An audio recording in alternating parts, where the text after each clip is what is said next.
Shalom and welcome back to the Tea Table, my friends. I hope today's message speaks to you as much as it has spoken to me. As Norma and I continue to read through the Bible in a year, we came across this verse in our reading and it just jumped off the page at me.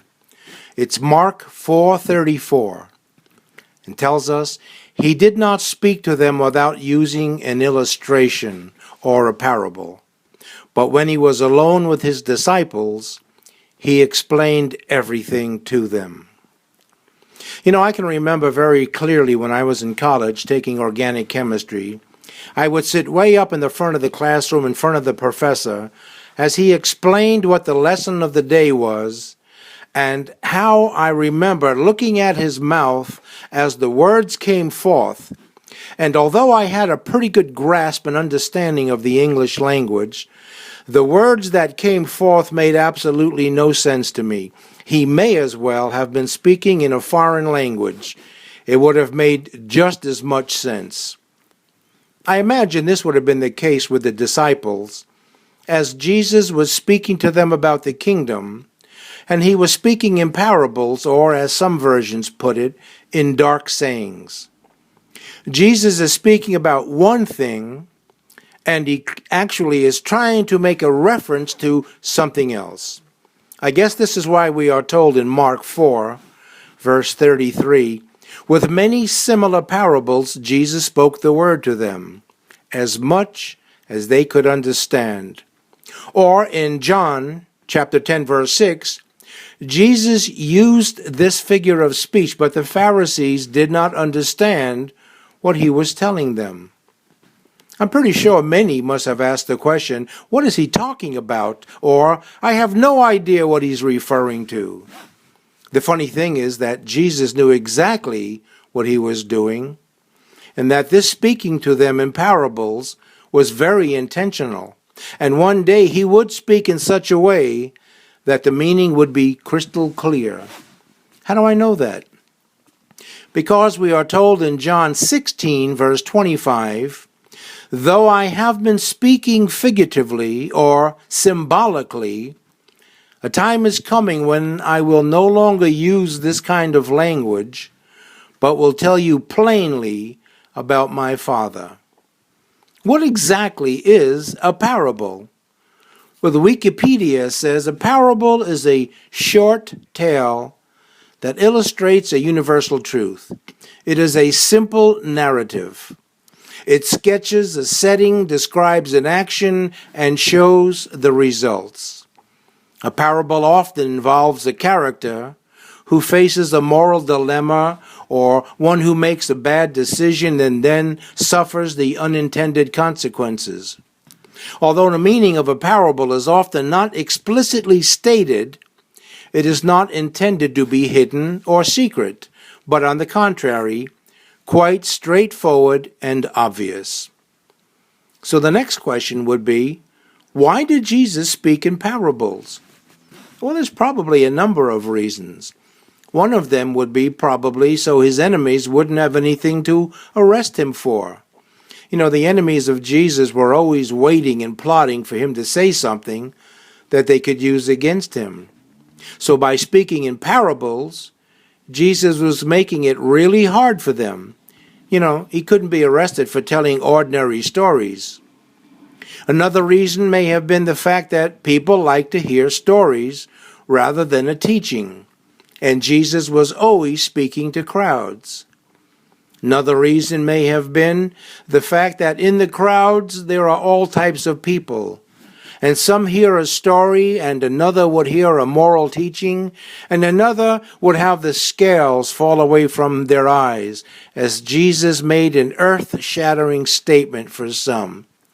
How many times have you heard a teaching, and all of a sudden something was said that made you want to rush home and open the Word, or you found yourself taking page after page of notes as God made a revelation or illumination of His Word or the meaning of a verse?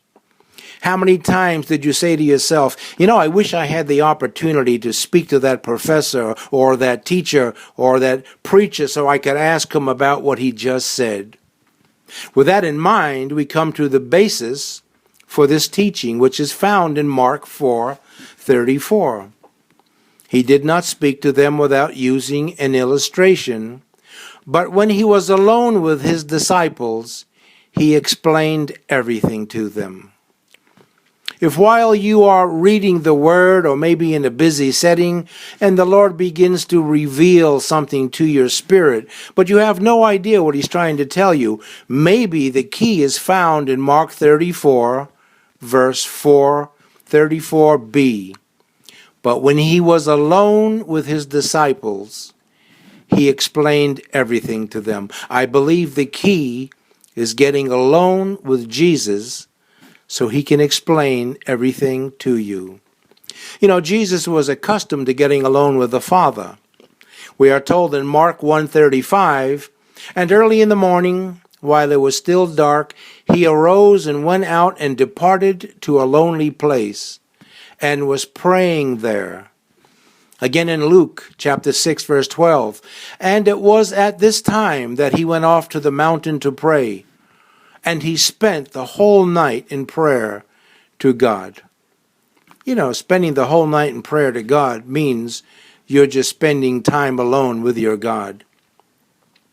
I'm not sure how it happens or the mechanics of how it happens, and truth be told, I really don't care to know the details.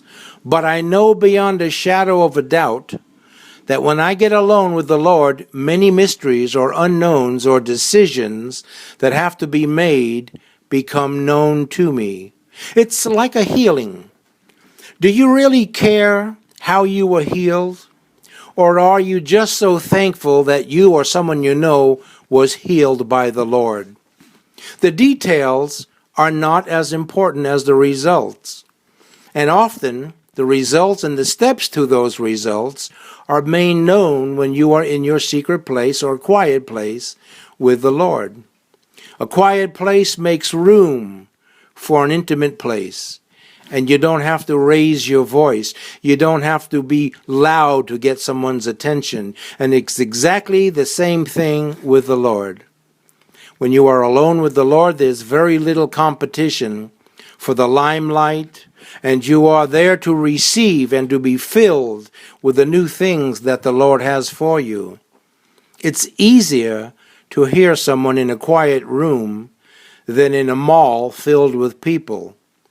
Can you imagine trying to carry on an intimate conversation with someone at Times Square on New Year's Eve on Broadway? You would have to scream right in their ear, and even then, you may not be heard. But God says, get alone with me and I will tell you all things, especially the things that you don't understand or the things that are confusing you or scare you. In Jeremiah 29:11, God even tells us, for I know the plans I have for you, declares the Lord. Plans to prosper you and not to harm you, plans to give you hope in the future. God has great things in store for each one of us, and He wants to let us know what they are, so we can be a people of joy and a people of expectancy. In Psalm 40, verse 5, we are told, many, Lord my God, are the wonders you have done, the things you planned for us. None can compare with you. Were I to speak and tell of your deeds, they would be too many to declare. You know, when God begins to reveal many of His wonders to us, He doesn't want us cupping our ears because of the background noise. And He certainly doesn't want our busy schedules, programs, and plans to compete with what He wants to say to us. Can God get our attention? Of course He can. Or it wouldn't tell us in Nahum chapter 1, verse 5, the mountains quake before Him, and the hills melt away. The earth trembles at His presence, the world and all who live in it. But you see, my friends, God would rather the quiet, intimate setting of just you and Him, where you listen to what it is that He wants to say to you and reveal to you. And with that, I leave you with this. Yevarechecha Adonai v'yishmerecha. Ye'er Adonai panav elecha v'yihunecha. Yisa Adonai panav elecha v'yasemlecha shalom. The Lord bless you and protect you. The Lord cause the light of his face to shine upon you and be gracious to you. The Lord turn all of his attention to you and give to you the peace of God. See you next week, my friends. Have a great week.